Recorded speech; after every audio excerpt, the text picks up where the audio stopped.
Charlie Kirk's assassination is not just an American tragedy.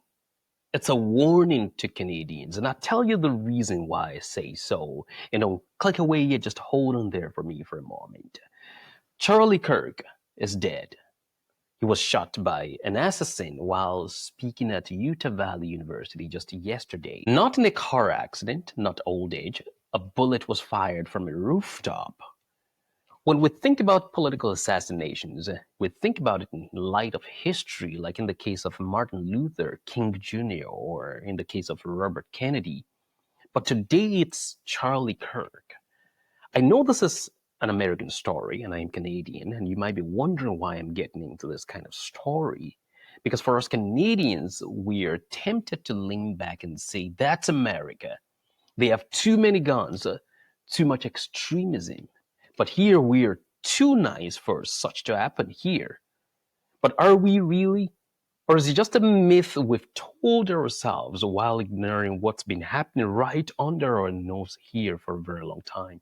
Now, here is what's confirmed. Charlie Kirk was the founder of Point USA and was speaking at a packed university open ground when this event happened just yesterday. A sniper or an assassin used a high-powered rifle. The weapon has been recovered. The suspect is still at large as at this moment. What we don't know yet is the motive, but it's safe, in my opinion, to assume it's a political killing, and many people have alluded to that as well. But what's crystal clear is this: a 31-year-old man, a father, a husband, a son to someone, was assassinated for daring to speak. And that's where Canadians should start paying a close attention, because while we may not share Americans' gun culture, we've been importing its political culture wars, the polarization, the outrage, the cancel culture, the idea that disagreement equals harm. Our systems, media, institutions, and politics are quietly wired against dissent here in Canada. If you stray from the approved script, you're not just wrong, you're a threat to democracy, you're a threat to public life.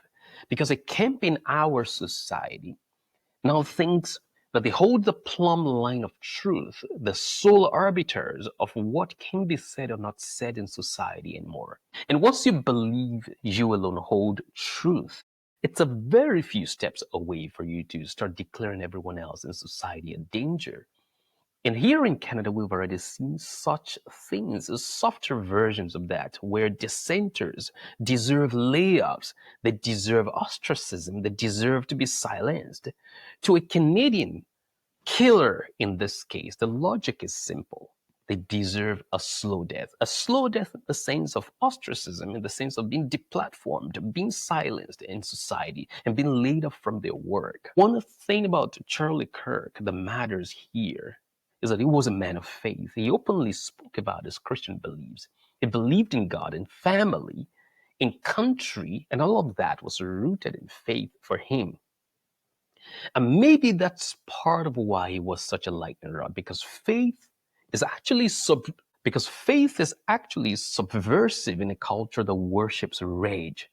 Faith insists there's something higher than politics, something more permanent than culture wars. And faith tells you this: even your opponent, even the person you can't stand their opinion, is still made in the image of God. That is a radical restraint, in my own opinion. It's the boundary that says, yes, we can argue, but no, we don't destroy each other. And without it, politics slides into tribal vengeance. And here's what should scare most of us about the way that people are responding to this event.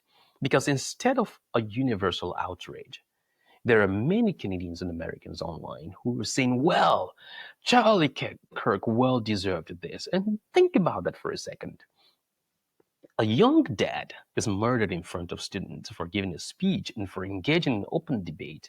And instead of shock being our response, we get smirks. Instead of grief, we get, that's good for him. That's the symptom of something deeper going on in our culture, a moral immune system that is collapsing within us, where we're desensitized. We're starting to think that violence is just another way of doing politics. We tell ourselves that Canada is different, but in reality, are we different? We say we're polite, we say we're moderate, we say we're safe.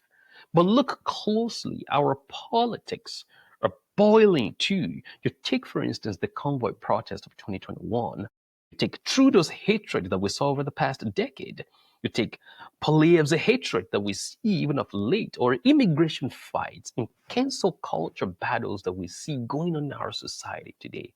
We see banning public worship events, like in the case of Sean Ford that happened just the other day, because of his personal beliefs and socio-cultural beliefs that he had uttered in the past. We saw also a police officer labeling a traditional faith-based belief system as extremism just the other day on live TV. We may not have rooftop snipers or assassins here in Canada yet, but the spirit of dehumanization is already at work here. And if you think Canada is immune, remember, we've actually flirted with political violence in the past. The truckers' convoy wasn't an assassination, but it showed us how combustible and how charged our political climate has become.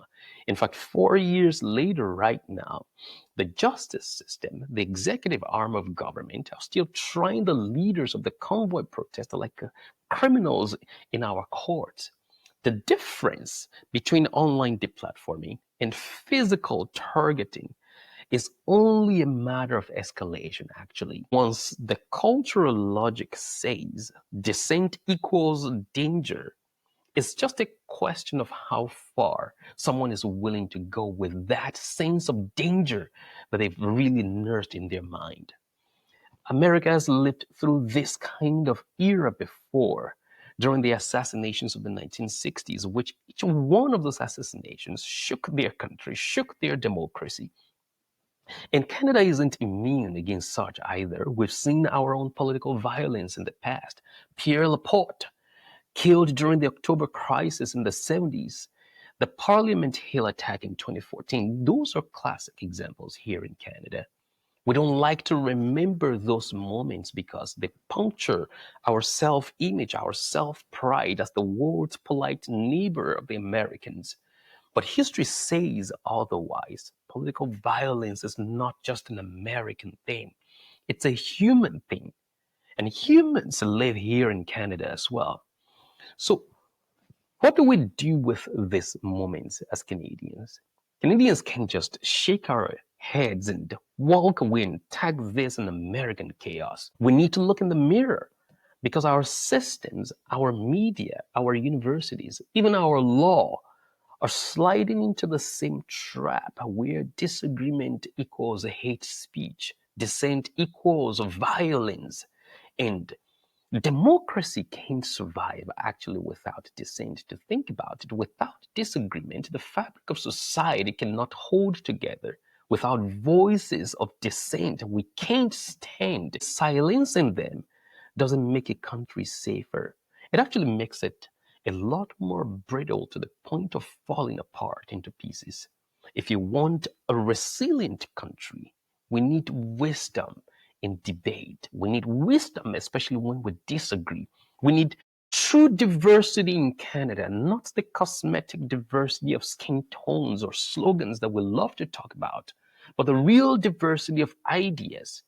And above all, we need to recapture our shared humanity.